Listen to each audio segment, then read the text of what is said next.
What if I told you that in the last 3 years, I went from being an average Joe with no fighting experience who got beat up by a homeless guy to being surrounded by championship winning martial artists such as Zack the Slayer and Shane O'Neill, who are European and world champions in Muay Thai? How the hell do you go from being a novice in the sport to being recognized and valued by some of the best athletes to compete in such a short time? And how do you operate if you're serious about being at the top? Because in order to get sharper than 99% of men, what you need isn't time, brother, it's insight. You need to have a strong analytical understanding of what exactly elite physical sharpness requires. So in this video, I'm going to show you what training dangerous men prioritize when they're restricted by limited time. And this way you can see what it takes to separate yourself from everybody else. You literally have no reason to not keep up that standard. And if you're curious about why training like this will make you kill it even more if you're a leader in business settings, make sure to check out the other videos on my channel where I break down the most common problems successful men face. But now, let's jump into it. Now, if there was only one thing that I could force you to take away from this video,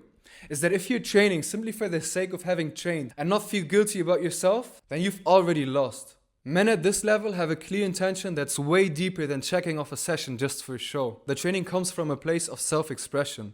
Man, it's about identity, the internalized self-view of being a weapon brought to the outside world. Now the good news is that by actively searching for ways to get more out of your training, you're already putting yourself ahead of like 80% of men who either rationalize not showing up at all by convincing themselves they're too busy, or men who do go work out but are simply clueless on what to prioritize. But since you're still watching me talk, chances are you're not fine with being off good. You want to dominate. And if that's really the goal, then there's simply no way around creating a certain view in which you see yourself and then focusing on alignment, where your identity is reflected by your choices, your body, your movement. No fucking meal or workout plan will stick if this isn't established. Now what we see is that especially men who are doing well in business tell themselves, I'm prioritizing work right now. This is just a temporary period where I need to sacrifice myself, and I'm choosing to do so. And then they end up becoming average because they don't allow themselves to feel the benefits of physical sharpness for their own performance as a leader. And brother, if that's something where you see yourself, I broke down why this belief will make you miserable in another video. And I highly recommend you go check that out if you want to spare yourself a lot of pain in the next years. But for now, let's assume you realize 3 hours is all you need. Then we can start thinking about how to allocate them the most efficiently. What we want to avoid is obsessing over bodybuilding.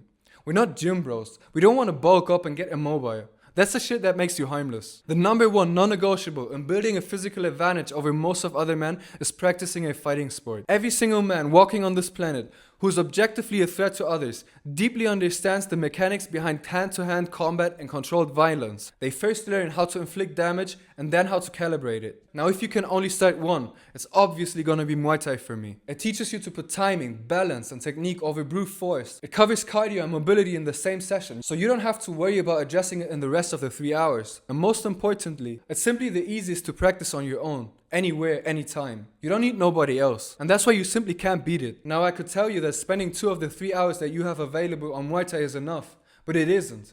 Trust me, not everyone's 2 hours are the same. I've literally seen people who trained for 10 years still not being able to throw a clean kick. That immense shortcutting of time only happens if you obsess like a maniac over the details that make the technique so powerful during every moment of those 2 hours. Analyze exactly what part of your body has to move how in order to generate impact. Really go from millisecond to millisecond, understanding how the movements progress. Watch how others do it when you have no feeling for it yet yourself, and then compare how you do it in front of the mirror or in videos. Intention matters just as much as showing up.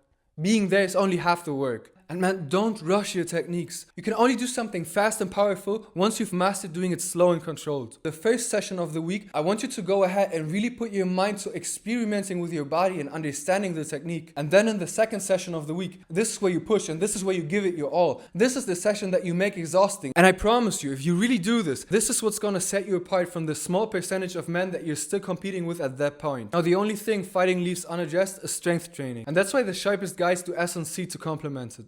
But again, if you want to make the most out of that remaining hour, you need a certain approach. Brother, I don't want to see you do bicep curls, tricep extensions, or fucking drop sets. What we're going for here is low reps, high intensity, long breaks, compound movements, and making it heavier every single session. These are the sessions used to increase how much force our muscles can develop and output, and as a byproduct give you that snatched V-taper aesthetic that you only get by growing your shoulders, your upper back and your chest. Movements that should be absolute staples here are weighted pull-ups, dips, squats, rotational throws, and reactive jumps. Now obviously with only 1 hour available, you don't cover every single one of those in every single session. I personally prioritize pull-ups and dips and build around those two. And I also always do light shadow boxing in between, because you're already at the gym and the breaks take quite long, so why not use it? Now with all of that being said, you can tell me, what type of average man or slightly above average man is supposed to compete with a guy who seriously knows how to fight and can do pull-ups with 50, 60 extra pounds of weight? The answer is simple.